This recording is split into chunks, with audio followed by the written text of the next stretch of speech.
Former New York Yankees third baseman Gio Urshela was just designated for assignment earlier this afternoon by the Detroit Tigers, and there are reports that the Yankees could potentially be looking into a reunion with their former third baseman. We're going to get into all of this and more on another episode of Yankees Digest. What is going on, guys? And welcome in. I'm your host, Gabby Gordon. But real quick, if you're among that 89.7% not currently subscribed to the channel and you're just kind of lurking around in the shadows right now, hit that subscribe button. You don't want to miss a beat, and we keep following everything New York Yankees for you guys, so you definitely don't want to miss it. Hit that subscribe button for more and everything Bronx Bombers. But yeah, that's right, guys.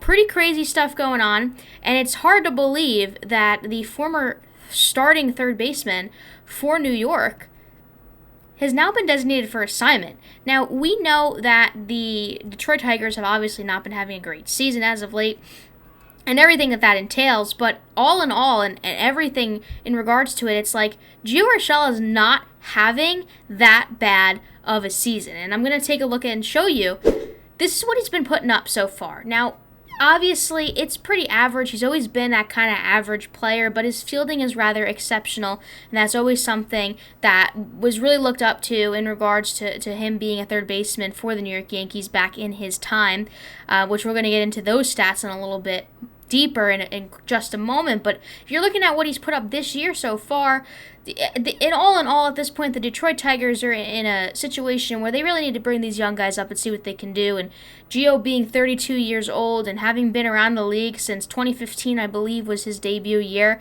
I think he's just kind of been pushed down to kind of work through the development of the organization, because on-base percentage being 286, right, 300 at-bats, 49 strikeouts, of course, only 5 home runs, but he was never truly a home run type of hitter. He was more like a get-on-base, make things happen type of guy with New York.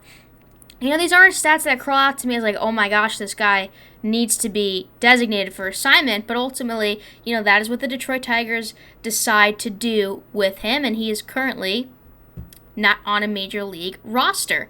So taking a little bit of a dive deeper, Robert Murray broke the news earlier today. The Detroit Tigers are designating Gio Urshela for assignment, and then Brian Hoke added on to that saying, source, the Yankees are in Detroit. We know the Yankees are in Detroit, not for Gio Urshela, but for their schedule. They are playing the Detroit Tigers tonight in a series. But it's interesting how this turn of events kind of has played out thus far.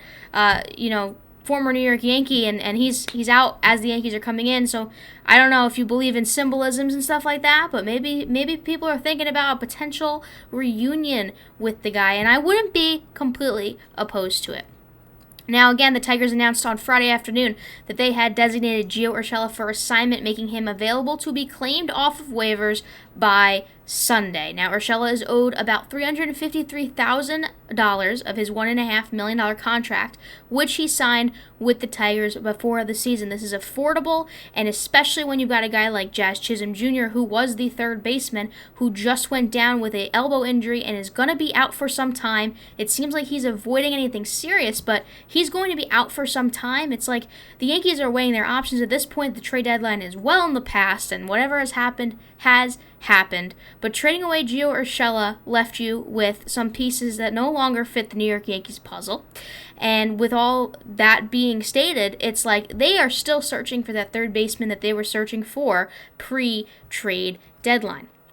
Now, as I just mentioned, these three pieces that were involved within the trade for Urshela going to the Twins originally before the 2022 season was in exchange for Donaldson, IKF, and Rortvedt, all whom are no longer in the New York Yankees organization. So clearly, as we can see, not one of Brian Cashman's finest moves to date, but there is a chance for redemption. Now again, this is what Urshela's season has looked like thus far. I first want to point out his career regular season stats. He's at 273. To me, that's not so incredibly far off from 300. He's a good hitter. He's not amazing. He's pretty good.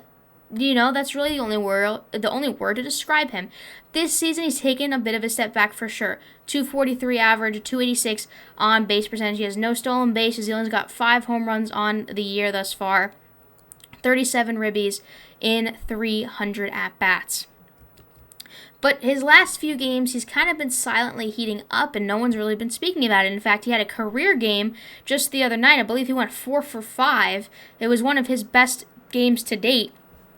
And this was just against the Tigers, this was on the Tigers a few games ago, and obviously now he is no longer on the Major League roster for the Detroit Tigers. But his last 7 games, right, in 20 at-bats, he's got 5 hits, 4 runs, 1 home run, 1 ribby.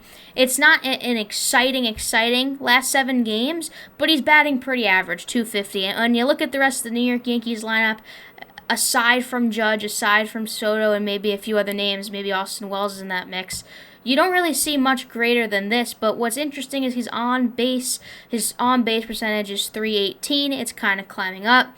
Maybe he's on the trend, but now everything changes for him because now he's been designated for assignment. Now he is no longer a Major League Baseball player on a roster. So these stats are certainly interesting to note.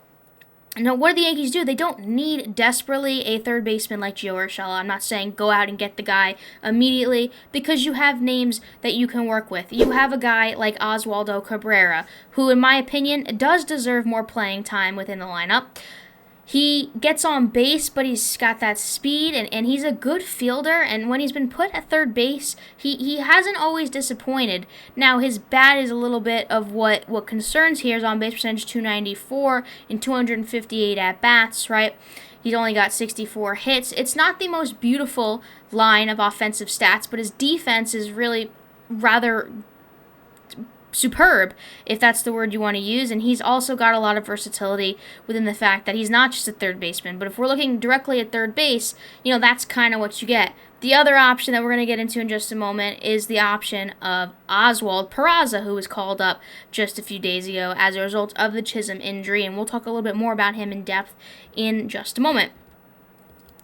Now, this is what Gio Urshela managed to put together with the New York Yankees, and I think it's interesting because these splits that you can see, I know it's a little tiny, but these splits, 2019, he batted .314 with an on-base percentage of .355. In the year 2020, .298 was his batting average. 2021, right before he got traded, .267. So the trend was on decline, but you know what he's capable of. He has an OPS in the 2019 and 2020 years of well over 800, and he made things happen. And at one point, he was one of the most reliable hitters within the New York Yankees offense. No question about that. Now, as I mentioned, the other option for the New York Yankees at this point would be Oswald Peraza, and he's obviously been playing within the minor leagues, and he's been waiting for his moment. He's had some chances in the majors. He got injured earlier this season within the minors, and he hasn't been hitting. His offense is a little bit of a concern, and he believes he's in the starting lineup. He is in the starting lineup tonight against the Detroit Tigers as well, and as of the time I'm filming this, I'm pretty sure he's already struck out once. This is the other option. Do I think Oswald Peraza is going to be an everyday third baseman for New York? I really don't. And he's young. He's only 24 years old. He's one of the younger Yankees out there. He stacks up against a group of decent players, but Oswald Peraza, for me, not the answer. And maybe he will become one day the answer, but for me, Jazz Chisholm was that answer, and nothing in life is, easy to obtain. And the Yankees have known that all too well, that when something is going well, it doesn't usually stick. Chisholm has been a bright piece for this team. He really has been in more aspects than one. He's been hitting the balls out of the park, but when he hits it in the park, he can make things happen with his speed, and his speed has been something the Yankees have lacked for a long time. And now that he's out, that piece is missing once again. So, again, we do see a big puzzle piece and questions. What do you do with DJ LeMahieu? Do you do anything at all with DJ LeMahieu, or do you just kind of keep him where he's at? Or do you give Oswaldo Cabrera more chances? What is Peraza's time going to look like? Will he have a chance to succeed in the majors? And there's just many questions, many questions. And that has been the story of the season. But it's interesting to note that with the Yankees in Detroit playing against the Tigers, and with all of this happening today as their series opens up, could discussions be had? He's going to be able to be claimed off of waivers by Sunday. What does that look like? Will Gio Urshela find a home somewhere else, or will he potentially be back on his way to the Bronx after this series commences? That's going to wrap up this episode of Yankees Digest. As always, make sure that you hit that subscribe button because we got juicy stuff going on, and nothing ever works out for this team. Trade deadline acquisition, Jazz Chisholm, and he's hurt. It really is the story of New York, and you and I know it all too well as Yankees fans. But that's going to wrap up this episode. Again, make sure to hit the like button so that you never miss a beat here, because we're covering all things New York Yankees, no matter what the outcome may be. As always, I've been your host, Gabby Gordon. Thanks for tuning in, and I'll catch you in the next one.